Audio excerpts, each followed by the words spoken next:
नमस्कार, आप देख रहे हैं स्वतंत्र स्तंभ न्यूज। सच्चाई की गलियों से आइए डालते नजर आज की ताजा खबर पर।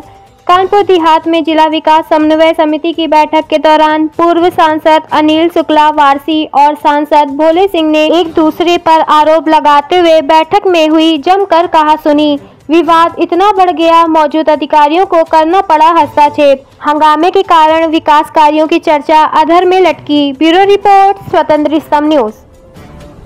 4-5 गुंडों को बैठाल करके उनको जबरदस्ती मेंबर बना के दिशा का, और इस मीटिंग पे जो है क्या नाम लोगों को टारगेट करते हैं, लोगों को बेइज्जती करते हैं और सबको जो है परेशान करते हैं, जबरदस्ती मुकदमे लिखाते हैं, फैक्ट्री वालों को टारगेट करते हैं, फिर इनके लोगों जा करके वहाँ वसूली काम करते हैं। आज अभी क्या हुआ?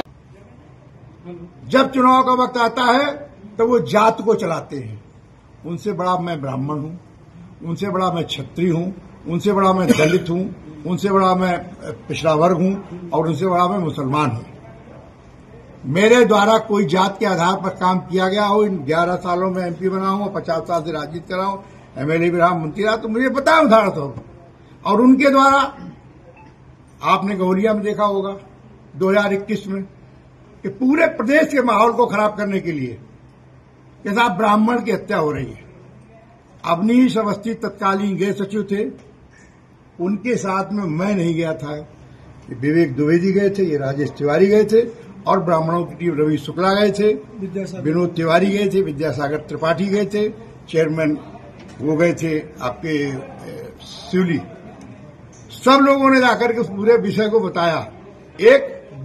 हमारे बेटे बेटियां हैं, गलतियां करते हैं, उनका आपस का कुछ होगा, लेकिन आप केवल उसको जात के आधार पर ले जाकर के उसको विषगमन करेंगे, जिले के वातावरण को खराब करेंगे, तो ये तो बर्दाश्त से बाहर है।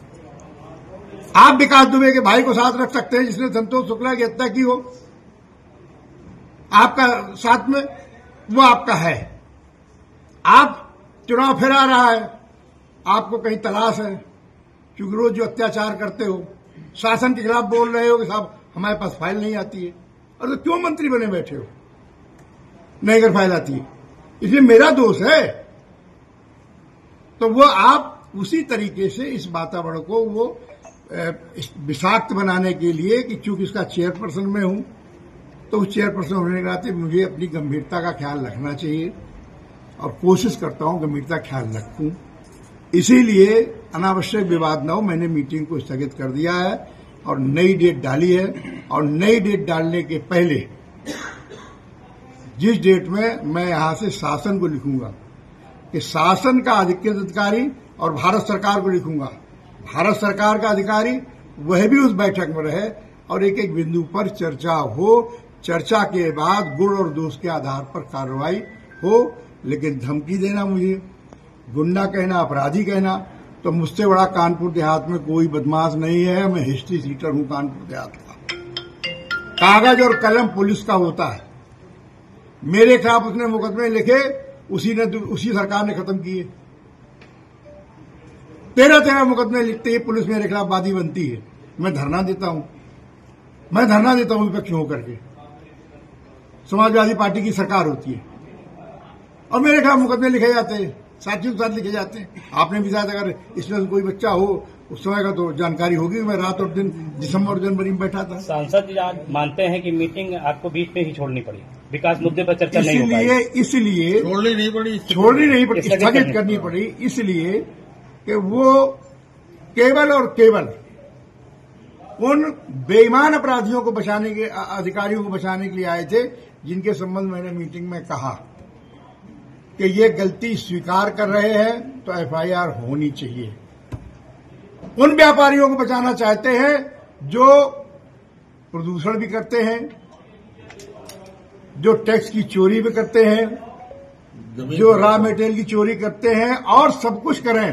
किसान की जमीन लेने का तो हकदार नहीं है कोई, किसान के खेत की नाली लेने का हकदार नहीं है, लेकिन वो तहसीलदार यहां का जांच शुरू होती है उसके बाद अपने यहां मुकदमा डलाता है।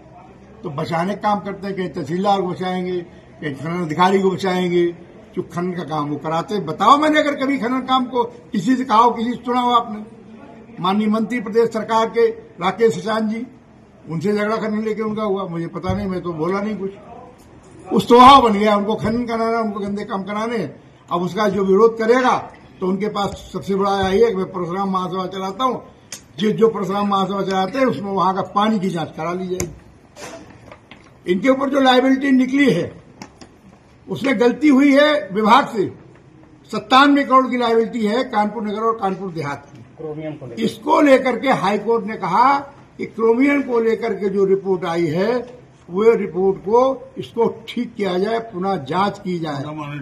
ये इसलिए उसने उसको रोका, न कि बाकी चीज रोकी।